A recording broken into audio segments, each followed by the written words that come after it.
Well, everyone, the iPhone 15 Plus has came out about like 2 months ago, so I wanted to make this video before. I didn't get the chance to, but I wanted to compare it against the iPhone 14 Pro and see which specific iPhone is a better one for you. So let's get into it. If you want to pick up either one of these iPhones, links will be down in the description. You can get them from there and you can help support the channel at the same time. Now, starting off with the outside of both these iPhones, the iPhone 15 Plus on the front has a 6.7-inch Super Retina XDR OLED display, and it's a good, panel. It looks very good. I think it's a very good looking phone overall. It's definitely not perfect though. It's 60 Hz, but you're getting that dynamic island. It's a very high resolution display, and overall, I think it's a very, very good looking phone. I think Apple did a great job with this phone when it first came out, and I still think it's completely worth buying for sure. With the iPhone 14 Pro, smaller 6.1-inch Super Retina XDR OLED display, and this is a tremendous panel. It is definitely a better panel than the iPhone 15 Plus, and the main reason for this is because the iPhone 14 Pro has that 120 Hz ProMotion display. That in and of itself is a major reason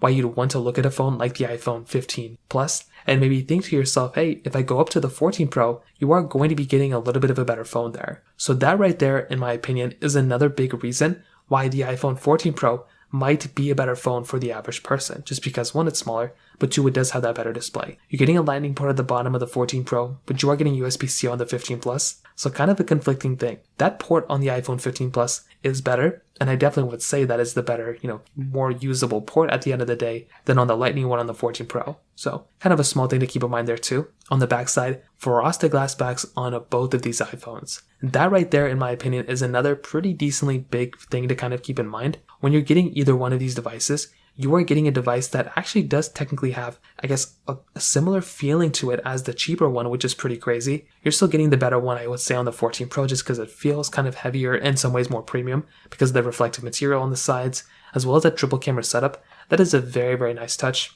But I do think with the iPhone 15 Plus, it still feels very, very good on the outside as well. So from that specific perspective, that kind of covers it up there. Now, beyond that, in the camera side, you're getting, like I said, you're getting a better camera on the 14 Pro, but the 15 Plus is definitely a better camera setup here than last year's. So you're getting 4K at 60 on the front and the back. You're getting that dedicated telephoto lens on the iPhone 14 Pro, which is definitely a nicer feature to have than on the 15 Plus is just standard zoom, without a telephoto lens. Still a lot of capability on the 15 Plus, which is nice. Still, has a lot of feature set there. But like I said, I look at a phone like the iPhone 14 Pro as it be having basically the better camera. Softer longevity side, I would tell you, like I said before, the iPhone 14 Pro is not probably, this is the weird thing. They both have the same chipset inside, but because the iPhone 15 Plus is the newer number, you could make the argument that that phone is probably going to be the one that's going to last longer. Again, we have no idea. We have no idea what could happen. But if I had to kind of guess, I would probably tell you that the 15 Plus and the 14 Pro are going to end off around the same time. Maybe not exactly the same time,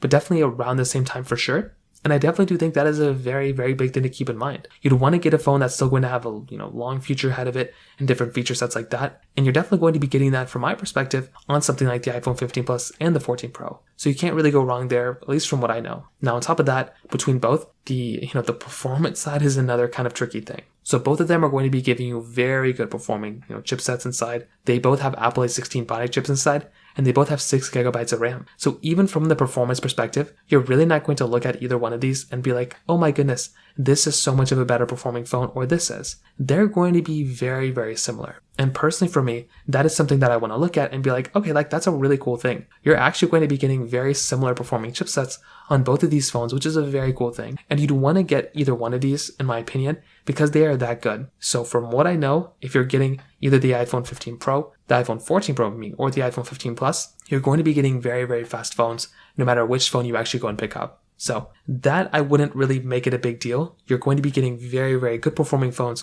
from both of these, which is amazing. Now, beyond that, if you're going to try to pick up one over the other, this is what I'll tell you. If you're picking up the iPhone 15 Plus, I don't think this is a bad iPhone. I think this is one of the better iPhones you can probably buy, and it's an amazing iPhone when it comes down to it. It has so much capability, and I think it's a beautiful device when it comes down to it. The iPhone 14 Pro, I think this is the one I'd recommend a majority of people to buy. It's smaller. It's probably more easily, you can probably buy it in the used market for cheaper than the 15 Plus right now, which is another big deal. And I think that one is the one I'd look at as probably the one I'd recommend the majority of people to buy. So that's kind of how both these phones kind of sum up in my opinion. If you have any other thoughts or questions, let me know in the comment section below. Hit the like button, that helps me so much, but definitely hit that subscribe button. More importantly than everything else, I love every single one of you guys. Hopefully I'll catch you guys in the next video. Peace out till then.